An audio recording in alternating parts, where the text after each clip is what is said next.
Lalu kewajiban adalah sesuatu yang harus kita kerjakan. Misal sesuatu yang harus kita kerjakan berarti sesuatu yang harus kita kerjakan berarti sesuatu yang kita kerjakan untuk orang lain.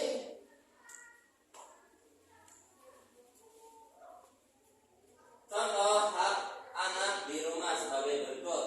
Yang pertama, hak mendapatkan kasih sayang dan perlindungan orang tua. Pasti kita atau kalian seorang anak pasti membutuhkan kasih sayang orang tua. Contoh kasih sayang orang tua itu seperti apa sih? Ada yang tahu? Nih, misal seorang orang tua itu bisa menyayangi anaknya itu, memberi kasih sayang, menasihati anak itu, terus sering berkata baik kepada si anak. Terus yang kedua, hak mendapatkan tempat tinggal dan pakaian. Misal kalau kamu tinggal di rumah, kan tinggal enak. Terus juga pakaian juga udah disiapin sama orang tua. Jadi kamu tuh nggak usah susah payah cari uang untuk cari pakaian, untuk beli pakaian atau untuk tempat tinggal. Terus yang ketiga, hak mendapatkan makanan dan uang jajan. Namanya kamu kan masih kecil, pasti orang tua itu kerja juga untuk siapa? Untuk anak. Kalau itu kan pasti nyiapin makanan untuk siapa? Untuk kamu.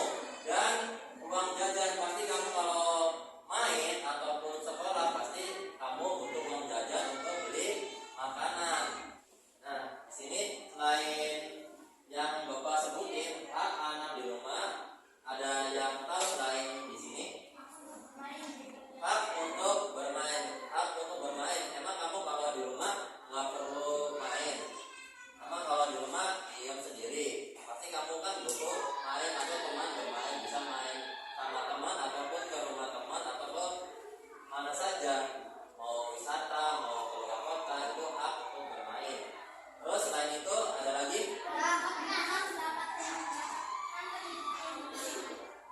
hak mendapatkan pendidikan dan kesehatan. Hak mendapatkan pendidikan, contohnya kamu sekolah, orang tua kerja untuk menyekolahkan kamu dari TK, yang sekarang SD sampai SMP, SMA, kalau ada lebih sampai kuliah bisa. Terus kesehatan itu kayak gimana? Orang tua juga mendaftarkan kamu untuk ke BPJS kesehatan. Misal kamu tuh namanya orang sakit itu nggak ada yang tahu, ada yang sakit bisa kecelakaan juga bisa, ada yang sakit karena penyakit juga bisa. Orang tua nggak ada yang tahu. Apalagi kamu mau sehat ataupun sakit nggak tahu langsung masuk rumah sakit atau enggak. Makanya orang tua itu menyiapkan sesuatu kayak BPJS kesehatan untuk kesehatan kamu, ataupun kalau sakitnya ringan kamu bisa dikasih obat dari Opotek. Masih ada lagi? Nah, hak untuk didengar pendapatnya. Misal kamu main sama teman kamu di takalin, nah kamu tuh bertanya sama teman kamu tuh cerita ke orang tua kamu. Nah, itu tuh orang tua kamu tuh melurusin, bisa yang salahnya tuh kamu sendiri, cuma kamunya itu tetap kekeh nggak mau rasa salah. Orang tua tuh nasihatin kamu supaya kamu tuh berbuat baik dan mengaku salah dan bisa memperbaiki ke depannya. Terus contoh yang kedua, contoh hak anak di sekolah sebagai berikut. Yang pertama, hak mendapatkan pelajaran. Kamu kalau sekolah pasti bermacam-macam pelajarannya, enggak matematika aja. Pasti ada matematika, bahasa Indonesia,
tadinya konsen, terus kamu tuh ngobrol, pasti mengganggu konsentrasi kamu.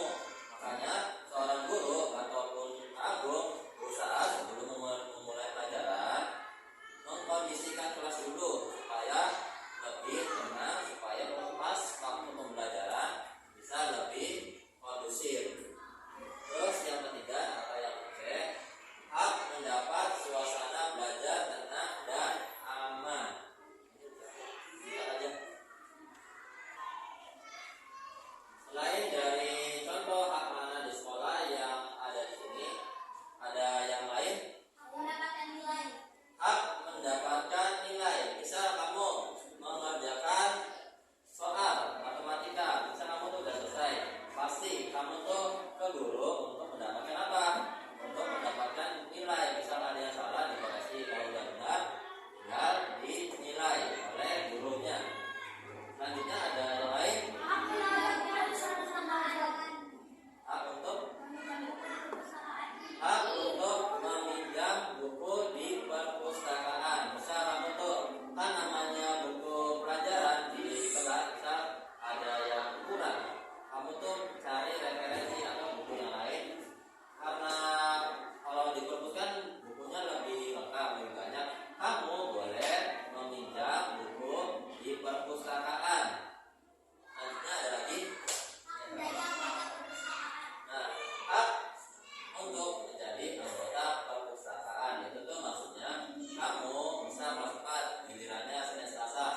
Kelas 4 itu mengelola perpustakaan, jadi yang menjaga misal ada yang pinjam adik kelas kamu atau kakak kelas kamu, nanti kamu yang mencatat kartu pinjam, terus buku catatannya misal pinjam hari Selasa, kembalikan hari Kamis.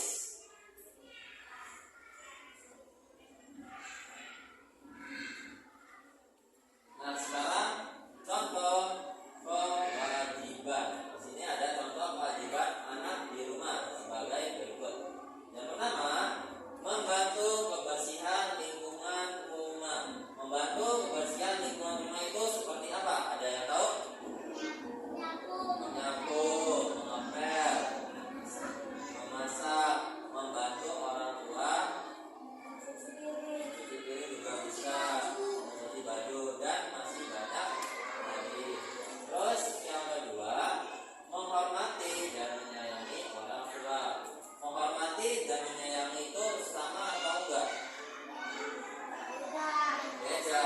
Kalau menghormati kamu tuh gini, bisa kalau orang tua tuh ngomongnya gimana? Pakai nada yang lembut atau yang keras? Yang lembut kalau sama orang tua. Terus kalau mau bepergian, kamu tuh saling atau cium tangan orang tua. Dan menyayangi itu contohnya kamu menyayangi orang tua tuh gak harus kamu ngomong sayang orang tua, gak harus. Bisa kamu kalau mau menyayangi orang tua, bisa kamu disuruh beli kecap di warung, nah kamu tuh tinggal nurut aja, udah itu tuh menyayangi. Terus kalau kamu dinasihati orang tua, kamu tuh dengerin, gak usah langsung dicela, didengerin sampai selesai baru kamu ngomong. Terus yang ketiga,